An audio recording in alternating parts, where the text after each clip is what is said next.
Yesterday, a social media campaign commenced against darlings with hashtag boycott Alia Bhatt and darlings trending. The context being a first post article being placed on many of the tweets, which was actually not a review of the film, but the thoughts on the trailer that dropped a few weeks ago, and the assumption that the movie mocks domestic abuse, specifically male victims in this case. Just to refresh your memory, I wanted to highlight two examples that fall in this same ludicrous category. Grahan, an exceptional web series on Disney Plus Hotstar, was boycotted before its release on the assumption that it portrays a Sikh character actively taking part in the protest in 1984. Padmavat, a film before the release, faced physical violence, death threats, and calls for attacks on the assumption that it portrays a Rajput queen in an offensive manner.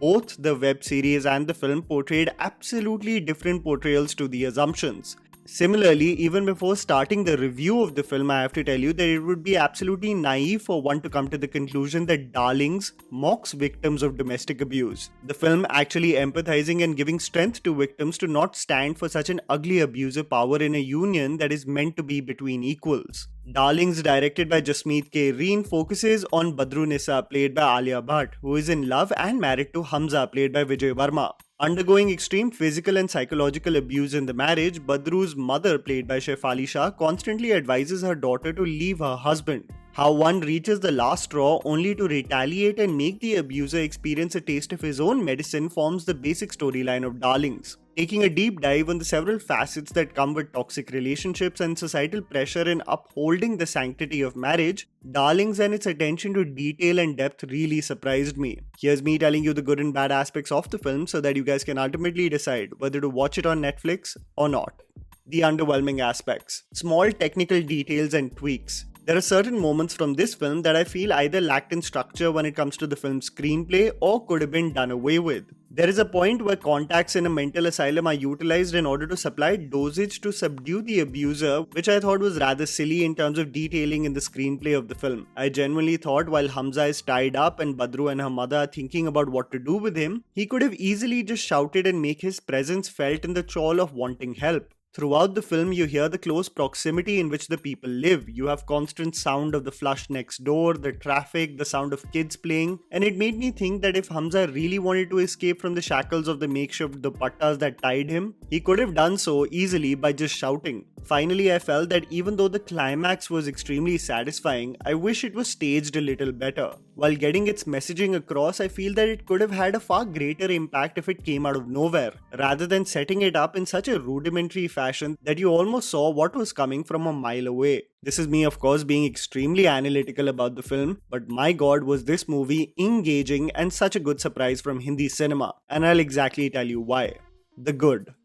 Well produced and attention to detail. What I absolutely loved about this film was that most of it is set between the four walls of the house of Badru and Hamza. The increased animosity and abuse that follows are restricted within that house, making me also come to the conclusion on how far good writing can really go. One does not really need excess in a film's visuals and scale to get its point across when its core, which is the writing, is in place and is further enhanced by a talented cast. There are several moments in the film that are unassuming but actually act as great indicators to the characters in this fictional world. The salon lady and how unaffected she is of the constant bickering and violence, almost accustomed to it as the nature of marriage. The conditioned and routine nature with which Badru fills her husband's glass with ice the moment he steps in the house after work. Her hand reaching out to knowing that she may have messed up, the small details on the dinner served. There is an adept and subtle way of highlighting the dynamics between characters, rather than spoon-feeding it to us, which I think worked really effectively for the film. Staying true to its genre.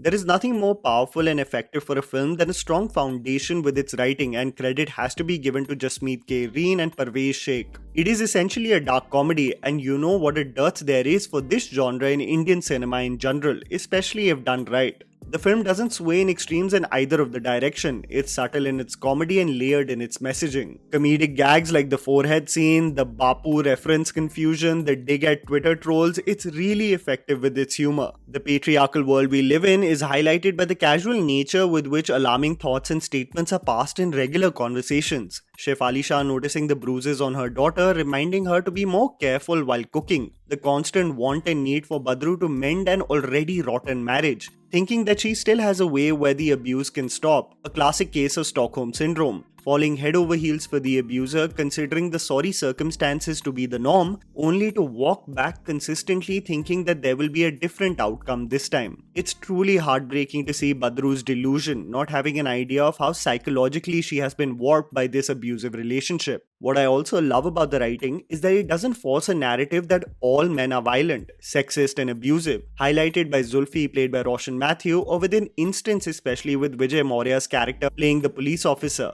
honestly urging someone to file a complaint rather than beat around the bush.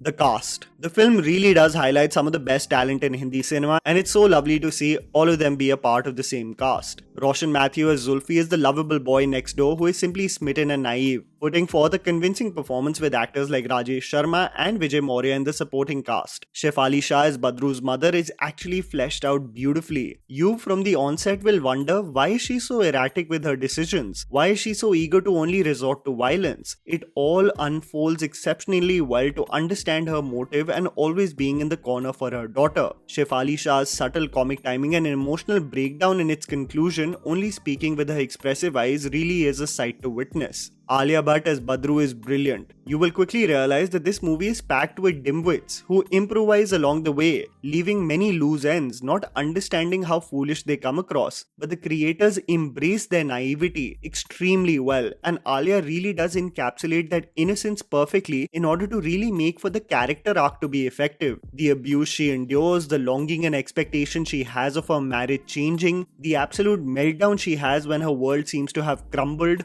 a moment where you laud Alia's acting chops, by the way. It's really a great journey for Badru's character, but if you really want to talk about an effective acting masterclass, it has to be Vijay Verma in this film. Whether it be the characters he has portrayed in Pink or the web series She, Vijay Verma has this beautiful ability to channelize this wicked and sadistic shade for his characters with such conviction. Hamza is like a simmering pot. If left for too long, it bursts unannounced. Many of the scenes he shares with Alia are really like a ticking time bomb. Badru being unaware of the several triggers she might unfurl, constantly walking on eggshells next to him. And Vijay really channelizes this animal to perfection. Not only physically, but the psychological manipulation that he makes his wife undergo, begging and pleading for forgiveness constantly. This really may trigger a lot of viewers who have experienced life with partners who constantly weasel their way back into relationships, only for the cycle of abuse to continue, and a lot of it has to do with the exceptional performance by Vijay.